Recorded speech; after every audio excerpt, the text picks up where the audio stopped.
প্রিয় দর্শক, আমাদের নিয়মিত আয়োজন প্রবাস পরিক্রমায় আপনাদের সবাইকে স্বাগত জানাচ্ছি ATN Bangla new York studio থেকে। সাথে আছি আমি সঞ্জিদা হিয়া। দর্শক, আজ আমরা কথা বলবো প্রবাসের একজন সঙ্গীত শিল্পী আয়েশা খান ওনার সাথে। আপনাকে স্বাগত আমাদের স্টুডিওতে। কেমন আছেন? ভালো আছি, আপনি ভালো আছেন? আলহামদুলিল্লাহ ভালো আছি। আমি শুরুতেই একটু জানতে চাই আপনার কাছে যে আসলে আপনি তো একজন সঙ্গীত শিল্পী, প্রবাসে পরিচিত মুখ, অনেক প্রোগ্রাম করছেন। তো আমি আপনার জীবনের শুরুটা জানতে চাচ্ছি, যে শুরুটা কিভাবে হয়েছিল, সঙ্গীত জীবনে কিভাবে পদার্পণ হলো? শুরুটা আমার বাবা থেকে। আমি একটা সঙ্গীত ফ্যামিলির মেয়ে। আমার বাবা বেহালা বাজাতো, হারমোনি, বেহালা, তবলা সবকিছুই সে জানতো। আমাদের আপনার মাগরিব নামাজের পর সে ইবাদতের মতো আমাদের সঙ্গীত শিখিয়েছেন। আমার এক ভাই, আমরা পাঁচ ভাই, এক ভাই নিত হারমোনিয়াম, এক ভাই তবলা, এক ভাই ঢোল, একজন দোতারা, আব্বা নিত বেহালা। আমার আব্বা আবার বেহালা এক্সপার্ট। একটা পরিবারে সব তা ওদের তখন আমি ছোট, তখন আমি তো খেলতাম আশেপাশে, আমি কিছু করতাম না, বাট ওই সুর শুনে শুনে শুনে শুনেই শেখা। আব্বার কাছেই, আমার বাবার কাছেই হাতে খড়ি, সারগাম তার কাছেই শেখা, এবং আস্তে আস্তে সে শিখিয়েছেন, তারপর ওস্তাদের কাছে শেখা। তো আপনি কি ধরনের গান করতেন? প্রথম জীবনের শুরুটা আসলে কি গান দিয়ে শুরুটা হয়েছিল? প্রথম একটা ছড়া গান দিয়ে শুরু হয়েছিল। আমরা কি শুনবো এক লাইন? সেই ছড়া গানটা এখন অবশ্য গাওয়া হয় না, মানে ছড়া গান না, জাস্ট রবীন্দ্রনাথের গান, ভুল বলছি, ছড়া গানের না। একটা গান আছে না, মামু চিত্তে নিহে নিতে যে নাচে তাতা থই থই, তাতা থই থই, তাতা থই থই, ওই গানটা শিখেছি একদম ছোট্ট যখন। নাচও শিখছিলাম তখন, গানের সাথে নাচ শিখতাম, বাট বড় হওয়ার পর আব্বা নাচে দিল না, গানটা নিয়ে আছি এখন। তো তারপর কি ধরনের গান করতেন তখন? হ্যাঁ, আমি ছোটবেলা থেকেই জানি না, ওই রবীন্দ্রনাথের গানের প্রতি একটু আকর্ষণ বেশি। তবে মাঝখানে আমি নজরুল শিখেছি, নজরুল শিখেছি এখানে এসে অবশ্য। নজরুল শিখেছি, লালন গীতি শিখেছি আমার ভাইদের কাছে। আমার এক ভাই লালন গীতি করে, ওনার কাছে লালন গীতি শিখেছি। আর তারপর তো আব্বা শিখাতেন আবার আধ্যাত্মিক জগতের গান, এবং আব্বা নজরুল গীতিও শিখাতেন। তবে এখানে আসছি আমি, যখন আসছি 9-এ পড়ি যখন, তখন আমার অলমোস্ট রেজিং বলা চলে, এখানে অনেক আগে এসেছি। তবে এখানেই আমার গানের মেইন পার্ট শেখা। আচ্ছা, ফটিক চৌধুরী, ওনার কাছে আমি ক্লাসিক শিখেছি, এবং তারপর কাবেরী আপা, ওনার কাছেও তালিম নিয়েছি। মানে আপনার প্রবাসে আবার সেই সঙ্গীত চর্চাটা জি ধরে রেখেছেন আপনি। তবে এখন প্রপারলি, এখন রবীন্দ্রনাথের প্রেমে যখন হাবুডুবু, এখন আমি বন্যাপার কাছেই শিখছি। এখন আপাতত রিসেন্টলি একটা অনুষ্ঠান গেল, আমি হয়তো এক মাস হবে, এখন আপাতত শিখছি না। তো প্রবাসের এই এত ব্যস্ত জীবনে, এত কাজের মাঝেও আপনি সঙ্গীত চর্চা চালিয়ে যাচ্ছেন, এটা একটা বিশাল ব্যাপার। হ্যাঁ, আসলে একটা বিশাল ব্যাপার। তো এই কিভাবে মেইনটেইন করেন বা কিভাবে করছেন একটু যদি বলেন আপনার লাইফস্টাইল? এখানে তো ব্যস্ত জীবন, সকালে উঠে জবে যাও, বাচ্চাদের রেজ করছি, তারপর এখন আপাতত এই জন্য আমি সঙ্গীতটাকে একটু বেশি সময় দিচ্ছি। আমি কাজ থেকে আমি পার্ট টাইম নিচ্ছি, আগে ফুল টাইম জব করতাম, বিজনেস ম্যানেজমেন্ট, আমার সাবজেক্ট বিজনেস ম্যানেজমেন্ট। যখন আমি নিউ ইয়র্কে আসি তখন আমি 9 গ্রেডে পড়ি, এখানে হাই স্কুল কলেজ কমপ্লিট করেছি, বিজনেসে পড়ছি, বাট করি সঙ্গীত। এখন আমার পেশা সঙ্গীত, আই লাভ সং। এখন আমি জব থেকে পার্ট টাইমে আসছি, এখন মানে কমে দিয়ে গানের সময় দিই আমি। এখন বাকি জীবনটা আমি একটু গানের মধ্যে থাকতে চাই। আচ্ছা, এই জন্য রিসেন্টলি আমি একটা হৃদয় বিনা সংগঠন সঙ্গীতালয় ওপেন হয়েছে, ওখানে শুদ্ধ সঙ্গীত চর্চা হবে, সবাইকে ইনভাইট করছি। কিছু কিছু আসছে, কি অনেকে উৎসাহ পাচ্ছে নেক্সট জেনারেশনের জন্য, ফিউচারে। আচ্ছা, ওদের জন্য। হ্যাঁ, আমি শুনেছি রিসেন্টলি আপনি একটা সঙ্গীত প্রতিষ্ঠা করতে যাচ্ছেন, নাকি করেছেন? অলরেডি ওপেন হচ্ছে। আচ্ছা, মে 30 আমার উদ্বোধনী অনুষ্ঠান হলো। না, আপনি কি এটা কোনো এটার মানে যাদেরকে শেখাচ্ছেন বা শেখাতে চাচ্ছেন, নিশ্চয়ই একটা ফি বা একটা এটার ইয়েটা কি? না, এখনো আমি আমি আমি আমি যারা সঙ্গীত ভালোবাসবে সিরিয়াসলি, তাদেরকে আমি একদম ওপেন মন থেকে হার্ট থেকে শিখাবো। I don't need money. আপনি আমাকে অনেক দিয়েছেন, আমি মানি চাই না। বাহ, এটা তো আমার আব্বার কথা, আমার আব্বাও এটা করতেন। মানে উইদাউট পেমেন্টে আপনি শিখাচ্ছেন, ওই স্কুলটা করেছেন। মানে কেউ যদি শিখতে চায় তাকে পে করতে হবে না। অনেকে আছে, অনেক বয়স্করাও আসতে চায়। আত্মতৃপ্তি, আমার হৃদয় বিনাটা হবে এমন একটা স্পেশাল একটা সংগঠন হবে ইনশাআল্লাহ ইন ফিউচার। এই হৃদয় বিনা নিয়ে আমার অনেক প্ল্যান আছে। এখানে দেখছি নিউ ইয়র্ক সিটিতে, মাইন্ড করবেন না, বাট নিউ ইয়র্ক সিটি দেখেছি অনেকেই ট্রফি দিয়ে ব্যবসা, মানে ব্যবসায়ী বলবো, হ্যাঁ, টাকা দিয়ে ট্রফি কিনে, বুঝতে পারছেন? ট্রফির অনুষ্ঠান হয়, মানে টাকা দেব, তারপর আমিও নিছি ওই ট্রফি, আমিও একদিন টাকা নিয়ে নিছি। তখন ইয়ং ছিলাম, আরো বয়স কম ছিল। ও ভালোই তো, নাম ডাকবে, নিয়ে ট্রফি পাবো। তখন আমি ভালো গাইও না, জাস্ট শিখছি, তখন স্টুডেন্ট আমিও নিছি ওই ট্রফি, টাকা দিয়ে ডোনেট দিয়ে ট্রফি নিছি। তখন পরে থিঙ্কিং করলাম, এই ট্রফিটা আমি কেন আনলাম? আমি তো এই ট্রফির যোগ্য না, আমি পেতে পারি না। কিন্তু ওই যে টাকা পেয়েছে, তারা আমাকে ট্রফি দিয়েছে। আমার নিজের কাছে খুব খারাপ লাগে। জাস্ট একটা কমার্শিয়াল বিজনেস আছে, ট্রফিটা এখনো ঘরে আছে, টাকাই আমি দেখি যে এটা তো টাকা দিয়ে কিনছি, নগদ। আমি করব কি, আমার হৃদয় বিনা ইন ফিউচারে প্ল্যান আছে, আমি এই নিউ ইয়র্ক সিটিতে যারা শুদ্ধ সঙ্গীত চর্চা করে ওদেরকে আমি ইনভাইট করব। যাদের সঙ্গে শুদ্ধ হবে, ভালো হবে, ওদের উৎসাহ দেব। যে ফার্স্ট, সেকেন্ড, থার্ড বিচারক থাকবে, আর দর্শকও থাকবে, বিচারক থাকবে, আর ওরা পারফর্ম করবে। ওদেরকে আমি হৃদয় বিনা থেকে trophy, special trophy first, second, third দিয়ে ওদের উৎসাহ দেব আস্তে আস্তে। এই যে আপনি শুরু করছেন আপনার সঙ্গীত কি হৃদয় বিনা নামে, আমার সংগঠনের নাম হৃদয় বিনা। তো এই সংগঠনটা আসলে আপনারা কজন মিলে করছেন? আপাতত আমার 10 পিপল। ও, সদস্য, ওরা সঙ্গীত চর্চা করে। একটা ইয়ং মেয়ে আছে, ও খুব ভালোবাসে গান, ও কলেজে পড়ে। নেক্সট টাইম ওকে নিয়ে আসবো, ও ভালো গানে। আর আমার আর একটা বান্ধবী আছে মৌসুমী, ও আমার প্রিয় গানের সাথে। সবাই মিলে আপনারা একটা সংগঠন নিয়ে আবার আমি আসবো আপনাদের মাঝে। আচ্ছা, তো আপনার এই সংগঠনটা কোথায়, মানে অ্যাড্রেসটা যদি? এটা জ্যাকসনাইটি। এটা কি কোথাও কোনো রেন্ট করে করছেন? আপাতত রেন্ট খুঁজছি, একটা পেয়েছি একদম নেক্সট মান্থ থেকে ইনশাআল্লাহ। ও জ্যাকসনাইটি? হ্যাঁ, জ্যাকসনাইটি। মানে যে কেউ আসতে পারে, উইদাউট পে? Without pay. তাহলে তো খুবই ভালো। তাহলে তো অনেকেই আসবে, অনেকের আগ্রহ আছে, হয়তো বা বিভিন্ন প্রতিকূলতার জন্য আসতে পারে না, বা মানে একটা ভিউজ, একটা প্রবলেম। আমার কিছু রুলস থাকবে, ওটা ফলো করতে হবে, বাট চর্চা করতে হবে। আসলে কি, টিচার কোনোদিন একটা স্টুডেন্টকে শিখাতে পারে না। স্টুডেন্ট ওর শেখার আগ্রহ থাকতে হবে, ওর ভিতরে ওই জিনিসটা সিরিয়াস থাকতে হবে। টিচার তো দেখিয়ে দেবে এটা করো, এটা করো, বাট সে যদি না করে তাহলে তো হবে না। যে কোনো জিনিস, নিজের আগ্রহ, যারা সঙ্গীত ভালোবাসবে তাদের জন্য আমার হৃদয় বিনা উন্মুক্ত। বাহ, নামটাও খুব সুন্দর। তো আপনার এখানে এমন কোন আছে, ফিউচার প্ল্যান আছে যে মানে কর্মশালা করছেন, বা শুরুটা কিভাবে করছেন? শুরুটা, হ্যাঁ, আমি অ্যাড দেব, আর পেপার পত্রিকায় দেই। তারপর পরিচিত যারা, অনেকেই আগ্রহ আছে, আসবে, কথা দিচ্ছে।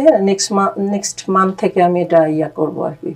আচ্ছা, আর আপনি এখন মানে এখানে সব ধরনেরই গান শেখানো হবে, রাইট? সব ধরনের শুদ্ধ সঙ্গীত, বাট ফোক না। তো শুদ্ধ সঙ্গীত মানে ক্লাসিক্যাল? হ্যাঁ, তো ক্লাসিক্যাল মানে কে আছে টিচিং করাবে, যারা শেখাবে? হ্যাঁ, এখন আমি ওরকম ক্লাসিক্যাল টিচার হায়ার করতে হবে। আমি এখনো অত হায়ার লেভেল হয় নাই, যেটা সত্য কথা। আমি শুধু রবীন্দ্র সঙ্গীত শিখছি, ক্লাসিক্যাল মিডল অফ জানি, বাট হায়ার লেভেলে যদি কেউ শিখতে চায়, ওটা হবে, পরে ম্যানেজ করা হবে, টিচার রাখা হবে, হ্যাঁ, হায়ার লেভেলের টিচার। আর যদি জানতে চাই, এই যে আপনি সংগঠনটা করলেন, এটা যেহেতু আপনি কারোর কাছ থেকে কোনো পেমেন্ট নিচ্ছেন না, উইদাউট পেমেন্টে করাবেন, তো এই যে আপনি টিচার রাখবেন বা টিচার নিয়োগ করবেন, তাদের তো একটা মানে এটা আসলে কিভাবে তাদের একটা পেমেন্ট? ওটা গড ম্যানেজ করে দেবে। গড বলেন, আল্লাহ বলেন, ভগবান বলেন, উনি ম্যানেজ করবেন। সে আমাকে ভালোবাসে, ওটা হয়ে যাবে ইনশাআল্লাহ। তো এই যে শুরুটা যে করলেন, এখানে মানে একটা যে কোনো কিছুই যদি আমরা করতে যাই, আমাদের একটা ইনভেস্টমেন্টের একটা ব্যাপার থাকে, সেটা সম্পর্কে যদি একটু জানতে চাই। ইনভেস্টমেন্ট আমি এখন আপাতত এই গুটি গুটি পা থেকে আমি যতদূর এগিয়েছি আমার এই হৃদয় বিনাটাকে আমার নিজের পকেট থেকে, আমি কারো হেল্প নিয়ে, হ্যাঁ আমার টুকটাক একটু স্পন্সর পেয়েছি ওই চা কফি খাওয়ানোর জন্য, এই জাস্ট, বাট টোটালি আমি নিজেই ইনভেস্ট করেছেন। বাহ, এটা তো বিশাল ব্যাপার। আত্মতৃপ্তি, আই ফিল গুড। আগে আমার হ্যাবিট ছিল every month I buy gold, এগুলো অফ করে আমি চিন্তা করলাম গোল্ড কিনে কি হবে, ড্রয়ার ওপেন করলেই খালি দেখি এত গোল্ড, এই গোল্ড আমি তো একদিন থাকবো না, আমার বাচ্চারাও তো অত গোল্ড পছন্দ করে না, তারা চিন্তা করলাম এইসব না করে দেখি, থিঙ্কিং করলাম কি করলে আমি আই ফিল গুড, আমি আত্মতৃপ্তি, এখন বাকি জীবনটা আসলে হ্যাঁ আত্মতৃপ্তির জন্য এখন সব বাদ দিয়ে আমি সঙ্গীতটাকে একটু ইয়া করতে চাই যাতে সবাই একটু আত্মতৃপ্তি পায়। অনেক মেয়েরা, অনেক মিডল এজ মহিলারা তারাও দেখছি এসে যখন রবীন্দ্রনাথের গান পড়াই বা অনেকে তো গান জানেই না, তাদেরকে বলি গানটা পড়ো, পড়লে তার দেখি না অনেক উৎসাহ বাড়ে, তাদের আত্মার মধ্যে একটা ভালো ফিলিংস আছে, ওই ফিলিংসটাই ইম্পর্টেন্ট। সো এগুলো আমি দিতে চাই যাদের আত্মার মধ্যে অনেকের কষ্ট থাকে, দুঃখ থাকে। রবীন্দ্রনাথ তো রবীন্দ্রনাথের তুলনা তো কারোর সাথে হয় না। তার গান যদি এমনি আমরা পড়িও তাতেও আত্মার একটা ফিলিংস, আত্মতৃপ্তি হয়। এজন্য আমি সবাইয়ের জন্য উন্মুক্ত আমার এই হৃদয়, সবাই আসবে, আত্মার ক্ষুধার্ত যাদের কষ্ট ওগুলা মলিন হবে। ধন্যবাদ আপনাকে। আর একটু জানতে চাইবো যে আপনি বললেন যে আপনার শুরুটা হয়েছিল বাবার কাছে হাতে খড়ি, আপনার বাবা নজরুল করতেন, নজরুল সঙ্গীত করতেন, আধ্যাত্মিক টাইপের গান করতেন। তো এই যে আধ্যাত্মিক গান করতেন, নজরুল করতেন, সব ধরনের গান করতেন, তো আপনি সব কিছু ছেড়ে শুরুটা হয়েছিল সেখানে, সেই পরিবারে। তো এখন এই পর্যায়ে এসে আপনি প্রবাস জীবনে আপনি এখন বেছে নিয়েছেন রবীন্দ্রসঙ্গীত। তো আমি একটু জানতে চাই আসলে আপনি কেন এটার প্রতি আপনার আগ্রহটা? জানেন না, আমার রবীন্দ্রসঙ্গীত যদি একটা দিন যদি আমি রেওয়াজ না করি বা রবীন্দ্রসঙ্গীত পারফর্ম না করি, হার্টের মধ্যে হেভি লাগে, মানে আই ডোন্ট ফিল গুড। যখন আমি রেওয়াজ করি, রবীন্দ্রনাথের গান আর 7-8টা পারফর্ম করি ঘরে বসে, তখন আই ফিল ওকে, ভালো ফিল করি। এই জিনিসটা ইদানিং। আর আগে তো আমি সব ধরনের গানই করতাম, এখনো লালন গীতিও করি, লালন গীতিও আমার ভালো লাগে, রবীন্দ্রের পরে লালন নজরুল ওগুলোও ভালো লাগে, ওগুলোও করি। বাট রবীন্দ্রটার প্রতি আবার একটু দুর্বল বেশি আমি, জানি না কেন, আমার খুব ভালো লাগে। এই এখন এই বয়সে এসে ইয়াং সময়, এক সময় তো নাই, তখন আবার এই ব্যান্ডের গান টান এইগুলো ভালো লাগতো। বাট এখন আস্তে আস্তে যত বয়স বাড়ছে তত ওই ভিতরে ঢুকছি আর কি, একদিনও চলে না রবীন্দ্রনাথের গান ছাড়া আমার। এটা তো বিশাল ব্যাপার। এত প্রবাস জীবন, সবাই আমরা এত ব্যস্ত নানা কাজে, কারণ এখানে তো আসলে মানুষের সময় থাকে না, সবকিছু নিজেকে করতে হয়। তো এত কিছুর মাঝখানেও যে আপনি সঙ্গীতটাকে প্রাধান্য দিচ্ছেন বা দিয়েছেন, এটা বিশাল ব্যাপার, এটা সবাই পারে না। যেমন আমারও গান আমি খুব ভালোবাসি, কিন্তু আসলে সব এত কর্মব্যস্ততার মাঝে খুব স্ট্রাগল লাইফ এখানে, তো সবকিছু পেরে ওঠা যায় না আসলে। আমি একসময় পারতাম না, এখন দেখি যে না, লাইফ, সেটাই বলছি, money is not life, life different করতে চাই না, আসলে মানি ইজ নট লাইফ, এটাও ঠিক না, কারণ একটা লাইফে এখন আমি স্ট্রাগল করছি কি জন্য? টাকার জন্য। মানে টাকাটা সবসময় দরকার আছে, আপনি ভালো থাকেন খারাপ থাকেন, মানিটা কিন্তু দরকার আছে। এটা বলা যাবে না যে মানি ইজ নট লাইফ। আমার হাজবেন্ড করে, বাট আমি এখন সেদিক থেকে আপনি অনেক লাকি বলবো। সে আবার ভালো আছে, টাকা ভালোবাসে, বাট আমি অত টাকা ভালোবাসি না। আমার প্রয়োজনীয় জিনিস এখন জানি না কেমন ইদানিং আমি এরকমই হয়ে গেছি। আমি না আগে জব একদম ফুল টাইম জব করতাম, এখন ওই জবকে আমি কাট করে একদম 3 days মানে পার্ট টাইম নিয়ে আসছি, আর সঙ্গীতে সময় দিই এখন। আচ্ছা, এটা আমার গোল, এটা আমার স্বপ্ন। আচ্ছা, তো আপনি রবীন্দ্রনাথের তো বিভিন্ন ধারার গান আছে, বিভিন্ন পর্যায়ে, যেমন বর্ষা আছে, প্রেম আছে, প্রকৃতি আছে। রবীন্দ্রনাথ আসলে বিভিন্ন কিছু নিয়ে গান লিখেছেন, এবং আপনার আসলে কোন ধরনের, কোন ঘরানার গানগুলো ভালো লাগে? আমার প্রার্থনা গানগুলো বেশি ভালো লাগে। প্রার্থনা, পূজা, পূজা, তারপর সবগুলোই ভালো লাগে। তার তার গান, এনি গান আমার বর্ষা। আমি একটু শুনবো আপনার প্রিয় রবীন্দ্রনাথের এক লাইন বা দু লাইন। একটা প্রার্থনা গান করি। প্রাণ ভরে তৃষা হরে মরে আরো আরো আরো দাও প্রাণ, প্রাণ ভরে তৃষা হরে মরে আরো আরো আরো দাও প্রাণ। বাহ, চমৎকার। হ্যাঁ, খুব ভালো লাগলো। এই গানটা নেক্সট প্রোগ্রামে এই গানটা দিয়ে শুরু করব। প্রয়াণ দিবস করছি আগস্ট 29। এখন তো সামার চলছে, আপনি তো মনে হয় খুব বিজি প্রোগ্রাম। লাস্ট মান্থে তার জন্ম জয়ন্তী করলাম নজরুল রবীন্দ্র মিলিয়ে মে 30। আর নেক্সট সেটা কোথায় হয়েছিল? জুইস সেন্টারে। আর নেক্সট প্রয়াণ দিবস করছি, ওটাও জুইস সেন্টারে হবে। বুকিং দিয়েছি অলরেডি, আগস্ট 29। ইনভাইটেড ইউ, থাকবেন ওই দিন। তখন এই গানটা দিয়ে শুরু করবো, প্রার্থনা গান। আচ্ছা, আই থিংক ইয়া। বাহ। তারপর কোরাচে থাকবে যখন পড়বেন আমার পায়ের চিহ্ন, প্রয়াণ দিবস যেহেতু ওই টাইপের গান, প্রার্থনা গান, মানে রবীন্দ্র প্রয়াণ দিবস।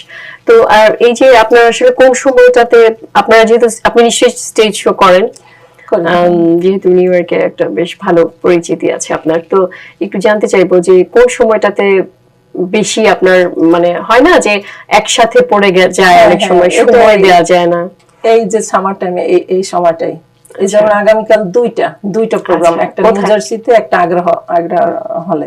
ও আচ্ছা। এখন তো কিন্তু এই যে দুইটা পড়ে গেছে, কিভাবে মেইনটেইন করবেন? মানে রাত্রে ঘুমোবে না, কালকে কোনটায় যাব, মানে কোনটা ইম্পর্টেন্ট, মানে ওদিকে না গেলে সে রাগ করে, সে স্যাড হয়ে যায়, আবার এদিকে সে নিউ ইয়র্কেরটা না গেলে সে স্যাড হয়ে যায়। এখন দোটানায় আছি, এখন কালকে চিন্তা করছি ওটা দুপুরে, এটা বিকেলে, যেহেতু ম্যানেজ করা যাবে, একসাথে ট্যাক্সি নিয়ে আবার চলে যাব, এরকম। আবার দুই একটা ক্যান্সেল করতে হয় বাধ্য হয়ে, কারণ দুইটা মেনটেন করা যায় না। আর এই যে প্রোগ্রামগুলোতে কি আপনি রবীন্দ্রই করবেন নাকি আবার কিছু পিকনিক আছে না, তখন আবার রবীন্দ্র চলে না, তখন বাধ্য হয়ে মনের অনিচ্ছাকৃত ভাবে দর্শক হ্যাপি করতে গিয়ে গাওয়া লাগে। না, হ্যাঁ, সেটাই বলছিলাম যে স্টেজ শো গুলো সাধারণত রবীন্দ্রসঙ্গীত সবসময় তো যায় না, হ্যাঁ অ্যাকসেপ্টেবল হয় না। আগে করতাম, বাট আমি ইদানিং ওইসব অ্যাভয়েড করি। আমি পিকনিকে রিসেন্টলি বলছিল গান গাওয়ার জন্য, আমার মন টানছিল না, মানে আমি আবার ওই প্রোগ্রামে যাই না। আচ্ছা, সরি টরি বলে একটু ইয়া করে দিই, ক্যান্সেল করে দিই। আচ্ছা আচ্ছা।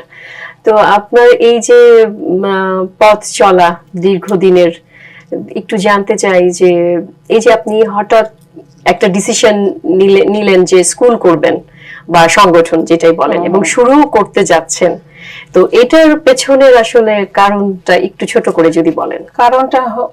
কারণটা আছে, আমি আমি আমি দেখি তো আশেপাশে, এই যে নিউ ইয়র্ক সিটিতে যত প্রোগ্রামগুলো হয়, এই একই ধাঁচের গান, মায়া লাগাইছে, মরার কুকিল রে, কি আর একটা গান আছে জানি, সুন্দরী কমলা নাচে, সামথিং, সাদের লাউ, এগুলাই চলে, এগুলাই। আমি কোন অনুষ্ঠানে গিয়ে আমি শান্তি পাই না, সত্যি কথা যেটা বলতে, আমি আসলে আত্মতৃপ্তি পাই না। কি শিখবে নেক্সট জেনারেশন? কি এই সাদের লাউ, মরার কুকিল এইসব গিয়ে গিয়ে কি ওদের? না না, আমি এই জন্য আমার হৃদয় বিনাটা আসতে, আমি তো এখনো আমারও অনেক কিছু শেখার বাকি এখনো, আমি আরো শিখবো, আরো নেক্সট জেনারেশনকে আমি আস্তে আস্তে, আমি একটা সঙ্গীতের যে কি ধারা, সঙ্গীত যে আত্মতৃপ্তি, সঙ্গীত যে একটা আত্মাকে শুদ্ধ করে, এই জিনিসটা শিখাতে হবে বাচ্চাদের। এই ট্রাকে দুই চারটা গান উঠে লাফালাফি করে যে আমি সঙ্গীত শিল্পী, এটা একদম করা যাবে না বাচ্চাদের, নেক্সট জেনারেশনে। এই জিনিসটা আমার বদার করে, একই গান, একই স্টেজ, একই, মানে I am tired for that. অনেক ধন্যবাদ আপনাকে, আমাদের স্টুডিওতে এসেছেন এবং আমাদেরকে সময় দিয়েছেন। তো আমরা আসলে শেষ পর্যায়ে চলে এসেছি, তো আপনি যদি দর্শকদের উদ্দেশ্যে ছোট করে কিছু বলতে চান। হ্যাঁ, দর্শকদের বলবো, আমাদের বাচ্চারা যারা আছে তাদের সাথে বাংলা বলবেন, বাংলা গানের উৎসাহ দিবেন, যাতে ওরা, আমার কাছে শিখতে হবে এমন কোনো ব্যাপার না, যে কোনো আপনার শুদ্ধ সঙ্গীত শিখান, যাতে একটা বাচ্চা সঙ্গীত শিখলে আত্মাটা শুদ্ধ হয়, পবিত্র হয়। একটা আত্মা যদি পবিত্র হয়, পূর্ণ হয়, তা সেটাই সুখ মেইন, যেটা আমি পেয়েছি সঙ্গীত সাধনা করাতে। আত্মশুদ্ধি মিন্স সুখী জীবন। এটাই আমার বক্তব্য। অনেক ধন্যবাদ আপনাকে। প্রিয় দর্শক, আমরা অনুষ্ঠানের শেষ পর্যায়ে চলে এসেছি। আবারও দেখা হবে নতুন কোনো অতিথিকে সঙ্গে নিয়ে অন্য কোনো এপিসোডে। সে অবধি আপনারা ভালো থাকুন, সুস্থ থাকুন।